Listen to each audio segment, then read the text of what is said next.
On est tellement habitué à réfléchir, on est tellement habitué à se référer à notre mémoire, de se référer à notre âme, à notre personnalité, à notre équilibre, qui maintient le mental psychologique en activité, parce que c'est nécessaire dans un premier temps, parce que le mental psychologique, il doit précéder le mental cosmique, ou le supramental, ou le...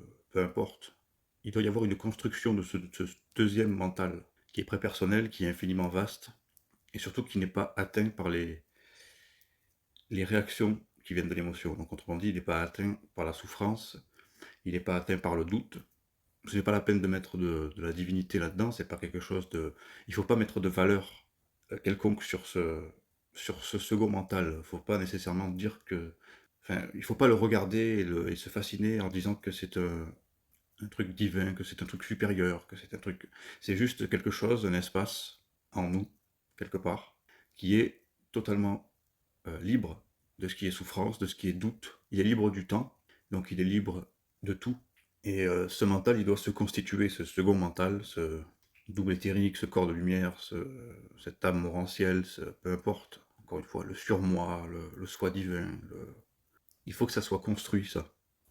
Et tant que ce second mental subtil n'est pas construit, l'équilibre mental humain, mental psychologique, mental animal, du coup qui est relié de très près au cerveau et aux activités des neurones, etc.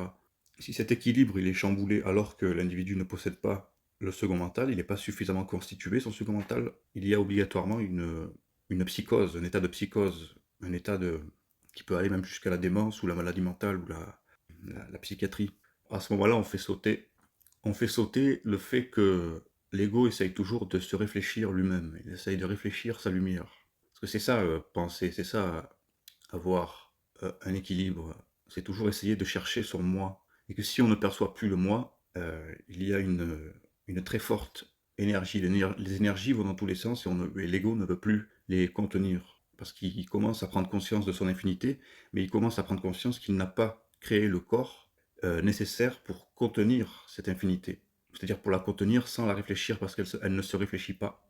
Si on tente de la réfléchir, c'est qu'on tente de s'observer en tant qu'elle, en tant qu'elle, en tant que cette énergie infinie qui est ce qu'on appelle l'esprit.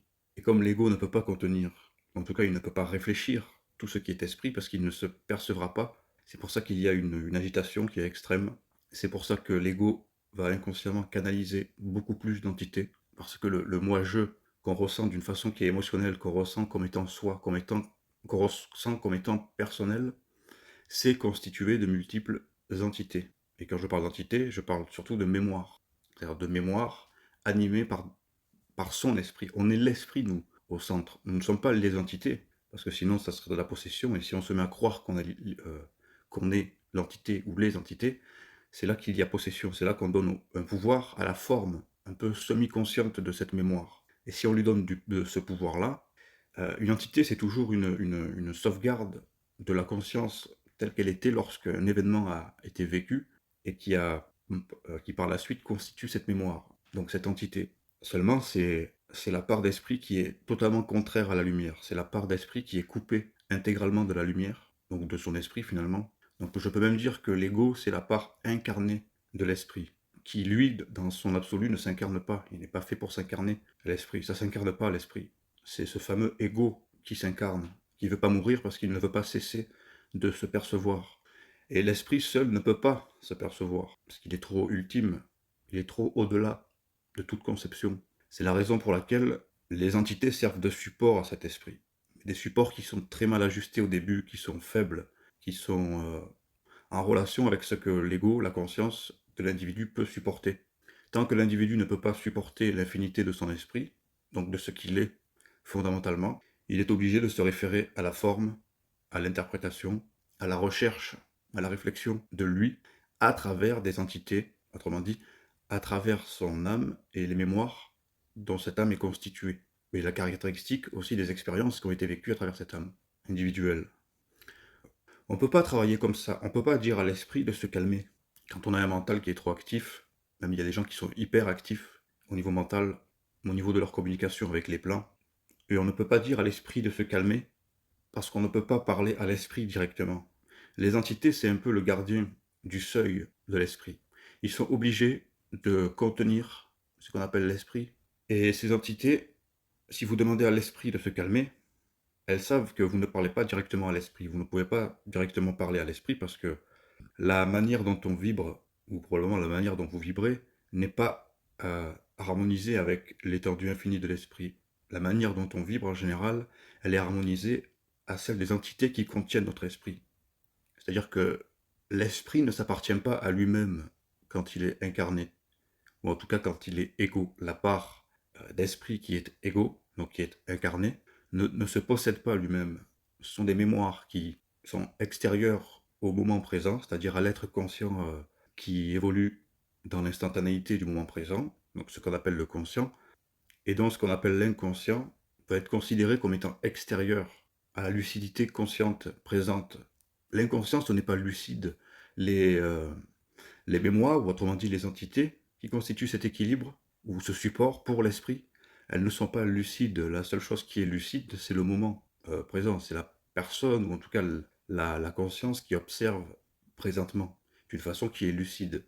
Et si la partie consciente demande à son esprit, sauf qu'en réalité, il ne parle pas à son esprit, il parle aux entités qui bloquent son esprit, qui maintiennent son esprit dans telle ou telle forme, dans tel ou tel niveau de conscience inférieur, parce que l'individu ne serait pas capable de passer au-delà, parce que l'individu n'est pas capable de casser, de briser, de confronter ou d'ajuster ces entités afin qu'elles se libèrent de cet équilibre.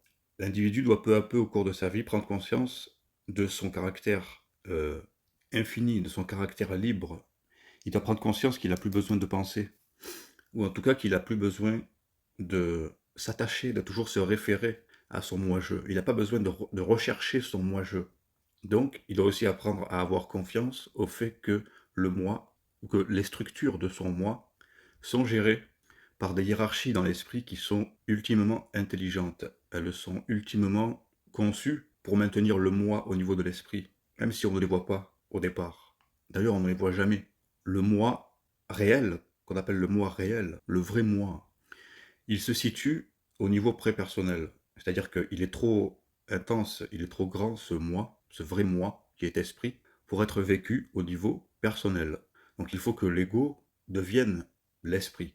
Donc il faut qu'il arrive à se situer au niveau qui est prépersonnel. C'est-à-dire que c'est comme, j'aime pas donner des méthodes, mais c'est comme si ce qu'on perçoit comme étant supérieur à soi, ou ce qu'on perçoit comme étant au-delà de soi, la conscience qui est au-delà, qui est ailleurs, il faut en arriver à situer son moi à ce niveau-là, mais pas au niveau qui est personnel, émotionnel, et qui attend toujours quelque chose. Parce que l'esprit vibre trop différemment de ce qu'on appelle l'ego. Et l'ego, il n'a pas encore développé la résistance, il n'a pas encore développé la capacité de savoir comment est-ce qu'il vibre son esprit. Au niveau personnel, c'est impossible. Il y a une transition entre l'esprit et l'ego, qu'on appelle le double éthérique, la conscience morantielle, le soi divin, le surmoi, l'ego cosmique. Et il faut peu à peu que l'ego planétaire, l'ego personnel, se fonde, se fusionne avec cet ego qui est prépersonnel, avec cette conscience qui est prépersonnelle, et qui, elle, a la capacité de réajuster toutes les énergies qui ne conviennent plus à l'ego. Il faut être capable d'observer les événements à travers cette conscience qui est prépersonnelle, parce que cette conscience ne juge jamais, elle n'a pas de réflexion. La réflexion, elle est utile, mais c'est pour ça que je dis qu'il faut savoir travailler avec les deux selon le travail que vous faites. C'est toujours utile d'avoir de la réflexion pour travailler dans la matière, mais de son point de vue à elle, elle n'a pas de réflexion, elle n'a pas besoin de réflexion, puisque lorsqu'elle a besoin d'ajuster une situation, elle est en contact télépathique, ou je préfère dire énergétique, un contact qui est instantané avec son intelligence, le plein pouvoir de son intelligence, qui va toujours parfaitement ajuster selon le besoin, selon ce que cette conscience prépersonnelle observe dans les situations. Elle ne va jamais réagir aux situations. Ça, c'est les émotions qui réagissent aux situations. Et cette conscience prépersonnelle, elle ne réagit jamais. Elle agit systématiquement. C'est difficile pour quelqu'un qui n'a pas l'habitude, c'est difficile de comprendre pourquoi est-ce que je réponds de cette manière, ou qu'est-ce qui se passe dans mon contact, qu'est-ce que je suis en train de faire. Ce que je suis en train de faire, c'est de dévoiler les ombres. Parce que quand je parle, je ne sais pas les choses, comme si j'étais cultivé, comme si je savais déjà tout, et que j'avais simplement à expliquer les choses que je sais, que j'ai en mémoire. Je ne sais rien de ce que je dis. Je travaille d'une façon qui est à mon niveau, à l'échelle de ma conscience, qui est parfaite, c'est-à-dire que je m'exprime d'une façon qui est vibratoire, donc je ne réfléchis pas à ce que je dis. Donc certes, ça a son, ça a ses limites dans la compréhension humaine, parce que l'ego s'attend toujours à une réponse qui est oui ou non. L'ego, il s'attend toujours à une réponse qui est psychologique, qui est compréhensible, qui est logique. Il s'attend toujours à une réponse dont il peut réfléchir dessus pour son bénéfice personnel.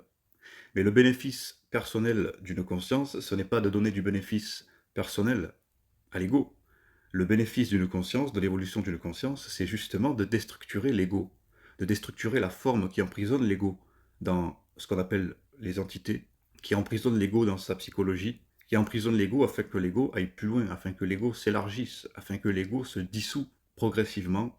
Et à travers ce processus, les énergies denses, donc les énergies mémoire, les énergies astrales, si on veut, sont euh, libérées. Autrement dit, l'esprit qui se cache derrière ces formes, derrière cette énergie astrale, derrière le fini, se libère lors de la destruction de la forme. Donc l'ego, au contraire, l'ego va toujours souffrir de cette destruction.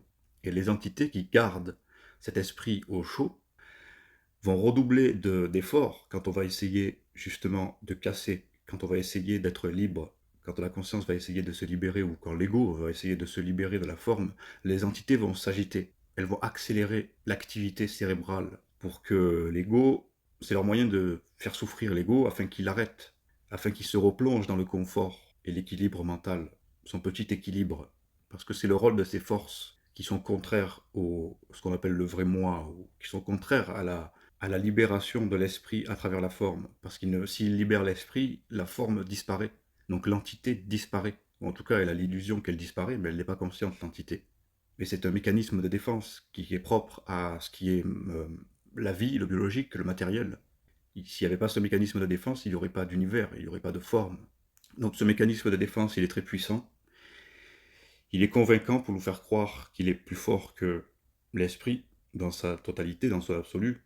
Si chaque individu avait conscience d'à quel point il peut être plus puissant que ces entités, que ces formes qui gardent l'esprit ancré, la vie, elle serait facile.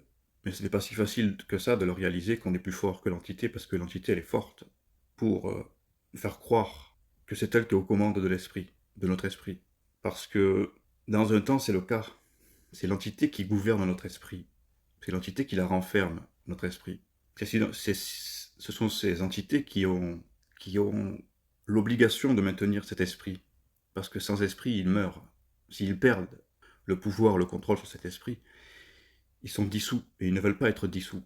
Ils sont toujours rattachés à la matière, au désir, ils sont toujours rattachés au sens physique, au bonheur ou à la réaction que apporte l'essence physique, les drogues dans le cerveau, toutes ces hormones qui sont fabriquées par le cerveau pour, enfin, je veux dire, à chaque événement, à chaque réaction, à chaque expérience qui est vécue.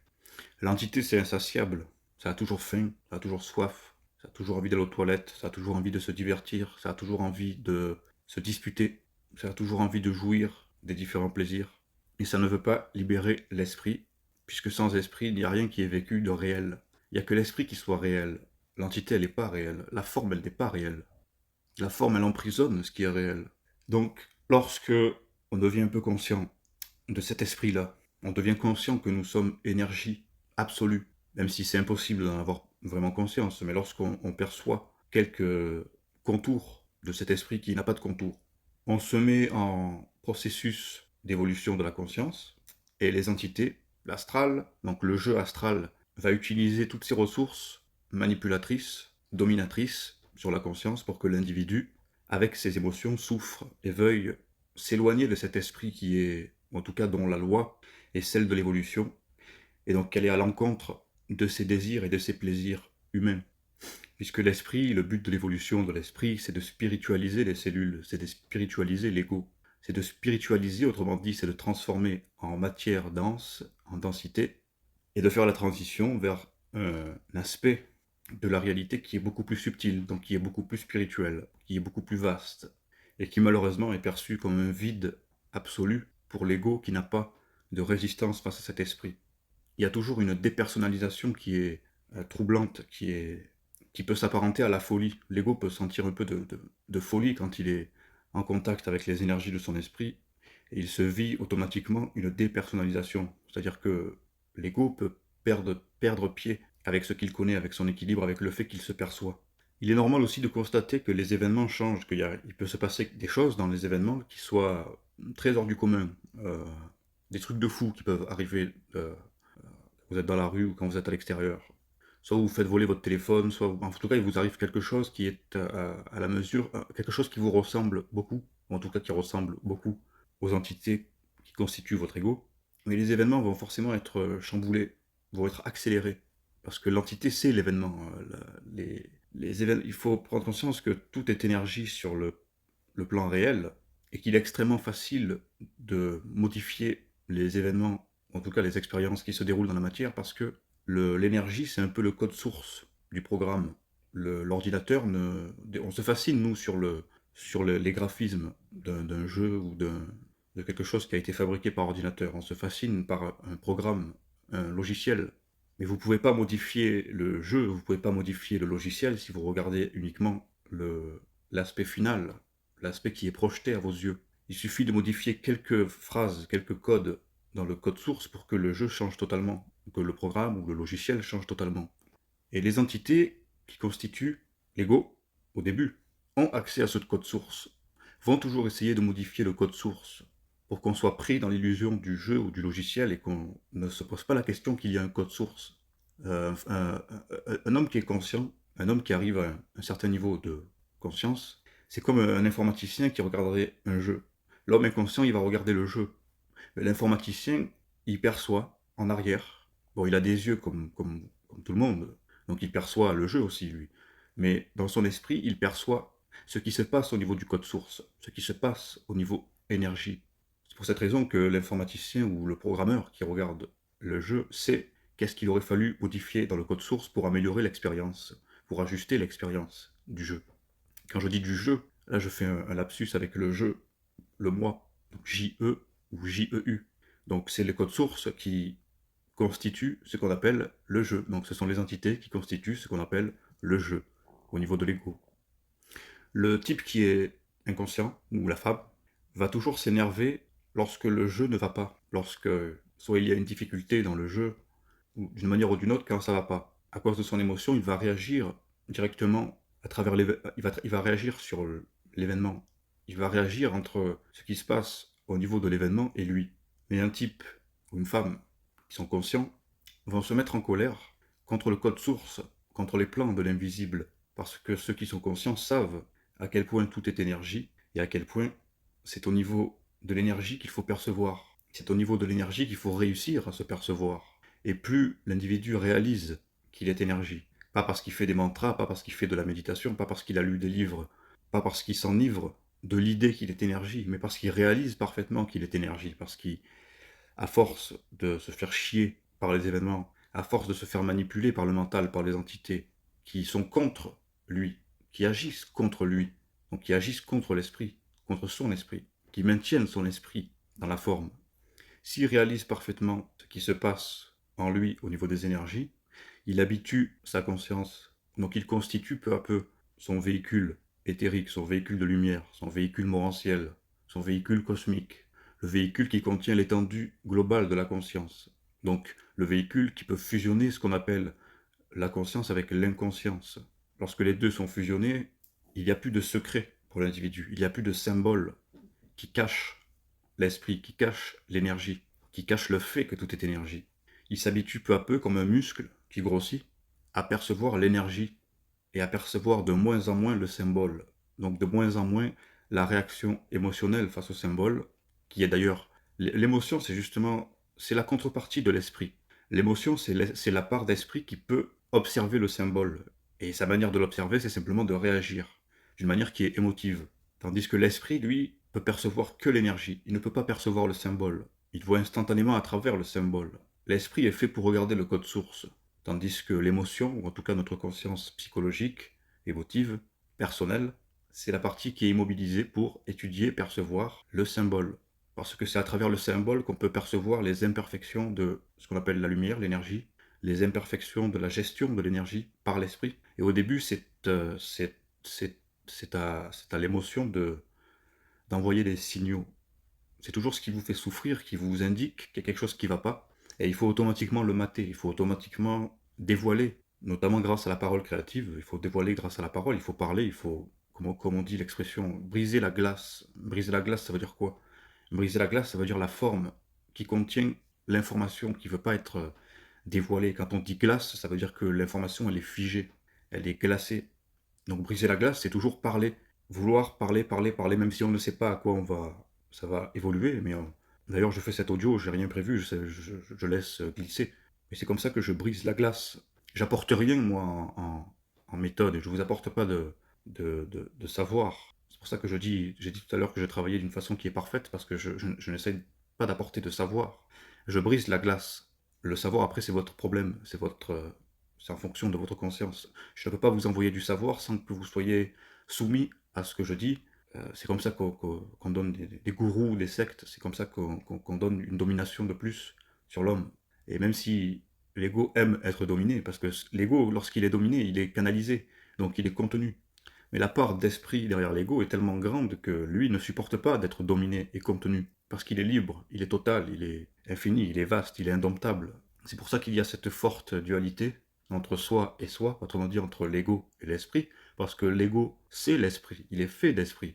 Donc lui non plus, dans l'absolu, ne peut pas supporter d'être dominé, et seulement il est soumis à une loi tellement dense que il a fini par s'attacher au fait d'être dominé, d'être canalisé. Parce que dans le fond, l'esprit voudrait être dominé, mais il voudrait être dominé selon ses lois qui sont propres. Autrement dit, vous aimeriez être dominé, mais autrement dit canalisé. Mais vous devez le vouloir selon les lois de votre esprit, selon les lois de votre intelligence, selon les lois de votre liberté, pas selon les lois qui sont extérieures à vous. Il faut que chaque individu prenne conscience de cette volonté de ne pas être dominé par rien ni personne. Donc je vais toujours briser la glace. Seulement l'ego, il n'est pas habitué à comment ça fonctionne. Il n'est pas habitué à savoir que briser la glace, c'est en fait libérer l'esprit qui est bloqué dans cette glace, qui est figé. L'ego pense toujours que si on brise la glace, on brise l'ego. On tue l'ego. L'ego ne sait pas qu'il y a des forces, qu'il y a des lois, qu'il y a des esprits qui travaillent avec les énergies dans le bon sens. Des esprits ou des archétypes d'énergie qui ajustent. Et comme l'ego ne perçoit pas en lui le phénomène de l'énergie, le phénomène de l'intelligence, qui organise ces fonctions qui font partie de lui, les structures de son moi psychique, qui sont en contact avec l'intelligence et avec les lois de l'évolution. Il va toujours, d'une façon qui est inconsciente, canaliser des entités qui sont très habiles à nous faire croire que nous sommes eux. On a tendance à croire que l'entité, c'est la voix intérieure. Donc on prend ça pour soi, alors que c'est un étui qui contient une part de notre esprit. Les entités sont on peut appeler ça comme ça. Les entités sont des archétypes d'énergie, ce sont des égrégores qui contiennent notre esprit dans telle ou telle situation. Lors d'un traumatisme où on a réagi d'une façon qui est émotionnelle, l'esprit s'est enfermé dans l'événement ou dans la réaction émotionnelle face à l'événement. Et c'est ça qui donne ce qu'on appelle le karma. C'est-à-dire que cet esprit enfermé dans l'événement va devenir ce qu'on appelle de la mémoire. Et automatiquement, l'événement va revenir, le karma va revenir parce que l'esprit, il est fait pour retourner à sa lumière, à sa caractéristique originelle. Autrement dit, c'est pour ça que le conscient va toujours subir ce karma jusqu'à temps que l'esprit se libère de l'événement, jusqu'à temps que l'esprit se libère de la forme qui lui empêche de voir et de reconnaître sa caractéristique originelle.